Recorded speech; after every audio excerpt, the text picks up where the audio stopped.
Hello my dear students and welcome back to my YouTube channel. आज हम start करने वाले एएस नंबर 10। ठीक है, क्या स्टार्ट करने वाले हैं हम एएस नंबर 10। एएस किसको कहते हैं? हम अकाउंटिंग स्टैंडर्ड को क्या कहते हैं? एएस नंबर 10 कहते हैं। जो कि एएस नंबर 10 किसके बारे में बात करता है? हमारा प्रॉपर्टी, प्लांट एंड इक्विपमेंट के बारे में। तो जैसे कि आपका क्या प्रॉपर्टी है, ठीक है, क्या प्रॉपर्टी है, प्लांट है एंड इक्विपमेंट है। क्या आपका एंड इक्विपमेंट, तो वो क्या आपका एसिड है, एसिड है। एंड कौन सा एसिड है? वो हमारा टेंजिबल एसिड है। ठीक है, कौन सा एसिड है? हमारे टेंजिबल एसिड्स।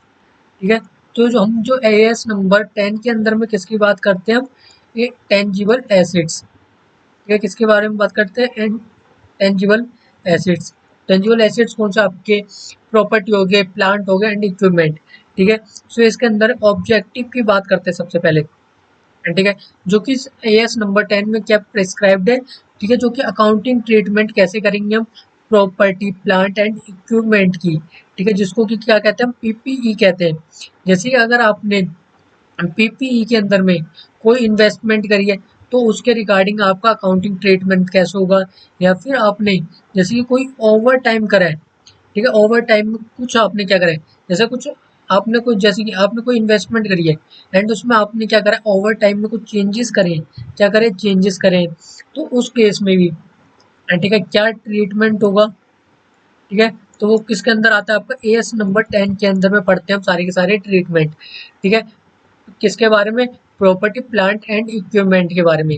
ठीक है, तो इसके बाद स्कोप, स्कोप क्या है आपका? क्या आपका जो plant, plant, property, property and equipment, and equipment, और जैसे कि हमने बोला है वो क्या आपके टेंजिबल एसिड है। ठीक है, टेंजिबल एसिड्स तो हैं आपके, बट वो आपका क्या है? एक फिक्स्ड एसिड है। क्या है आपका? फिक्स्ड एसिड्स है। क्या वो आपका एक फिक्स्ड एसिड्स है। ठीक है, तो फिक्स्ड एसिड्स यानी कि टेंजिबल एसिड और फिक्स्ड एसिड हमारे कौन कौन से होते हैं? ठीक है, तो कौन कौन से होते हैं हमारे, सो उसे कवर करते हैं। जैसे कि हमारे टेंजिबल एसिड, ठीक है, टेंजिबल एसिड कह सकते हो या फिर फिक्स एसिड्स कह सकते हो। क्या क्या हमारी लैंड होगी, बिल्डिंग होगी, plant, machinery, equipment and furniture etcetera. तो ये सारी क्या आ गई आपकी? टेंजिबल। ये क्या आपके, ये सारी की सारी क्या आपकी टेंजिबल है। क्या आपकी वो सारी की सारी क्या टेंजिबल है। एंड के ये हमारे फिक्स्ड एसिड्स है। ये सारे के हमारे फिक्स्ड एसिड्स हैं। तो हम एएस नंबर 10 के अंदर में यही पढ़ते हैं जो आपके, ठीक है, फिक्स्ड एसिड्स हो गए, टेंजिबल फिक्स्ड एसिड्स। आखिर उसको ट्रीटमेंट कैसे होगा, ठीक है, क्या होगा, ट्रीटमेंट कैसे होगा, वो हम किसके अंदर में पढ़ते हैं? एएस नंबर 10 के अंदर में पढ़ते हैं। ठीक है, सो ये था आपका स्कोप। एंड जो कि एएस नंबर 10 के अंदर में हमारा क्या चीज़ें हमारी इंक्लूड नहीं होती, जैसे ये जो कि आपके क्या होगी, एनिमल्स, प्लांट्स। ठीक है, जो कि बायोलॉजिकल एसिड्स हैं। ठीक है, बायोलॉजिकल एसिड्स लाइक जैसे कि एनिमल्स, प्लांट्स। ठीक है, जो कि आपकी एसिड्स नहीं है। ठीक है, जैसे कि प्लांट है वो क्या हो गया आपका, आपका बायोलॉजिकल हो गया। ठीक है, एनिमल क्या आपका बायोलॉजिकल है। ठीक है, बायोलॉजिकल यानी कि प्राकृतिक। क्या आपका प्राकृतिक है। क्या आपके जो फर्नीचर है, ठीक है, जो फर्नीचर है, क्या वो आपका प्राकृतिक है या फिर लैंड है? क्या वो आपकी प्राकृतिक है या फिर मशीनरी, मशीनरी क्या आपकी प्राकृतिक है? नहीं। ठीक है, तो इसके बाद आता है आपका वेस्टिंग एसिड्स। वेस्टिंग एसिड्स यानी कि आपका बेकार एसिड्स लाइक जैसे कि मिनरल्स हो गई, ठीक है, ऑयल हो गया एंड गैस होगी। तो ये आपका फिक्स्ड एसिड्स में नहीं आता है। ठीक है, फिक्स्ड एसिड्स में नहीं आता है। और इसका जो कि ट्रीटमेंट है, ठीक है, वो एस नंबर 10 में इंक्लूड नहीं होता है, नॉट एप्लीकेबल। ठीक है, वो नॉट एप्लीकेबल है। एंड इसके बाद डेफिनेशन, ठीक है, जो कि आपकी, ठीक है, सबसे पहले आती है हमारी पीपीई की डेफिनेशन। आखिर हमारी डेफिनेशन क्या है? ठीक है, हमने पूरा तो पढ़ लिया एस नंबर 10। आखिर किसकी बात करता है? हमारा प्लांट, प्रॉपर्टी एंड इक्विपमेंट के बारे में बात करता है। तो हमें इसकी डेफिनेशन भी तो पता होनी चाहिए, आखिर इसकी डेफिनेशन क्या है। ठीक है, इसकी डेफिनेशन क्या है? जो कि आपके क्या है, टेंजिबल एसेट्स है, जो कि किसके यूज किया जाता है आपको प्रोडक्शन करने के लिए, या फिर कह सकते हो सप्लाई ऑफ गुड्स करने के लिए, या फिर सर्विसेज को करने के लिए, जो आपके टेंजिबल एसेट्स होते हैं। जैसे कि अगर आपने क्या कर रखा है, ऑफिस ओपन कर रखा है, ठीक है, आप उसमें क्या करते हो, सर्विसेज प्रोवाइड करते हो। ठीक है, जैसे कि सीईओ क्या करते हो, फिर आप सर्विसेज प्रोवाइड करते हो। जो कि आपने क्या करा है, परचेज करा है फर्नीचर, परचेज क्या करा है आपने, फर्नीचर। फर्नीचर एंड जो आपके, ठीक है, जो इससे कि आप रिकॉर्डिंग करते हो सॉफ्टवेयर सॉफ्टवेयर क्या हो गया आपका इंटेंजिबल। सॉफ्टवेयर क्या है आपका इंटेंजिबल, क्या इंटेंजिबल आएगा, ठीक है। तो क्या हमने अभी तक पढ़ा है इंटेंजिबल के बारे में? नहीं। तो अभी हम इंटेंजिबल को नहीं लेंगे, जो हमारा फर्नीचर परचेज करेंगे, ठीक है, वो किस में आएगा आपका पीपी में आएगा, ठीक है। एंड जो आपकी रेंटल टू अदर और एडमिनिस्ट्रेटिव है, ठीक है, और उसके बाद जो कि किसके पर्पसेस के लिए, जो कि expected during more than one accounting period, ठीक है, जो जैसे कि मशीनरी होगी, ठीक है, आपने एक बार मशीनरी को क्या कर लिया, परचेज कर लिया, ठीक है, तो वो आपकी वन अकाउंटिंग पीरियड है, वन अकाउंटिंग पीरियड से ऊपर चलता है, ठीक है, मोर देन, जैसे कि कह सकते हो आपको 1 ईयर से, ठीक है, अगर मोर देन उसकी लाइफ है मशीनरी की, ठीक है, अगर वो कर जाती है, वो किस में आती है आपकी पीपीए के अंदर में क्या होती है, फिर काउंट होती है, ठीक है, ये क्या होगी आपकी मीनिंग।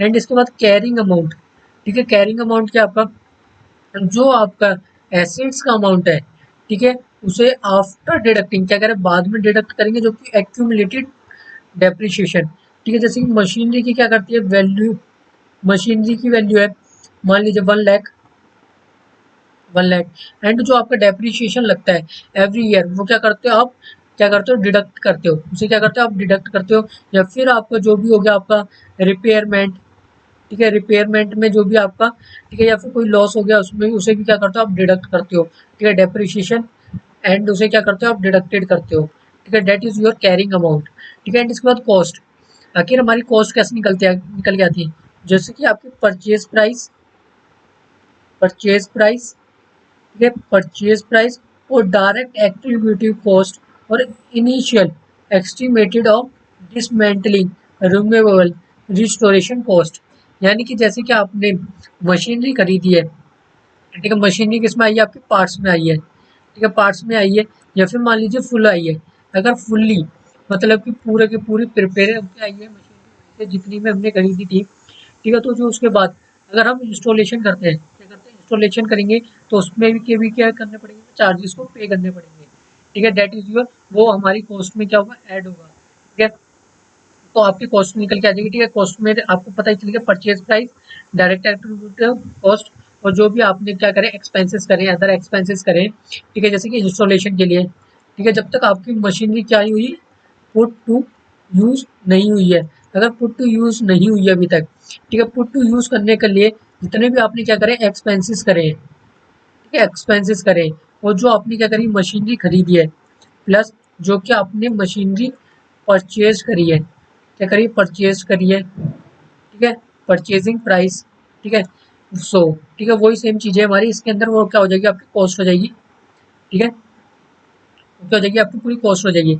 एंड रिकॉग्नाइजेशन क्राइटेरिया क्या आपका, जैसे कि आपके कुछ आइटम्स हैं, ठीक है, जो कि पीपीएफ में जो क्या होता है आपके रिकॉग्नाइज्ड होते हैं कुछ एसेट्स, जैसे कि आपके फ्यूचर इकोनॉमिक बेनिफिट, यानी ये क्या आपका फ्यूचर में देने वाला आपको बेनिफिट, जो कि आपको फ्यूचर में क्या करेगा इकोनॉमिक में क्या करेगा आपका बेनिफिट देगा। एंड जो आपकी कॉस्ट होती है वो क्या होती है आपकी मेजर्ड होती है, ठीक है। एंड इसके बाद मेजरमेंट इनिशियल मेजरमेंट में आप किसको करते हो, जो पीपीएफ हो उसे किससे करते हो आप, किससे मेजर करते हो, मेजर क्या करते हो आप उसकी पीपीएफ के अंदर में क्या मेजर करते हो आप, जो कि आपकी कॉस्ट होती है, ठीक है, जो भी आपके क्या हो गए फिक्स्ड एसेट्स उसकी क्या निकालोगे कॉस्ट फाइंड आउट करेंगे, क्या निकालेंगे कॉस्ट निकालेंगे, देन क्या करेंगे हम रिकॉर्ड करेंगे एएस नंबर 10 में, जो कि थी आपका परचेज प्राइस, ठीक है, परचेज प्राइस में क्या आपका लेस कर देगा डिस्काउंट और जो भी आपको रिबेट मिला है, ठीक है। इसके बाद इंपोर्ट ड्यूटीज एंड टैक्सेस वो क्या होगा आपका नॉन रिफंडेबल होगा,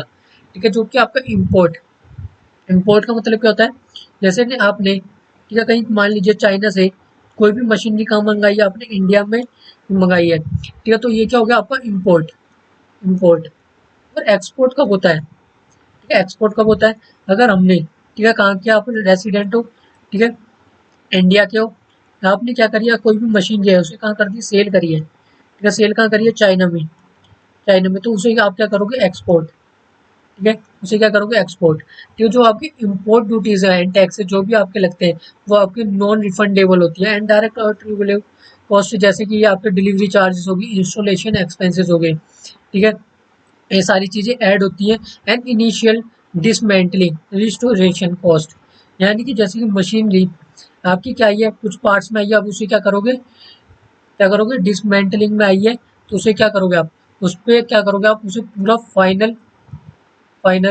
फाइनली मशीन बनाओगे पहले। ठीक है, क्या आप पार्ट्स में थोड़ी ना यूज करने लग जाओगे, मशीनरी को क्या पार्ट्स में यूज करने लग जाओगे, नहीं।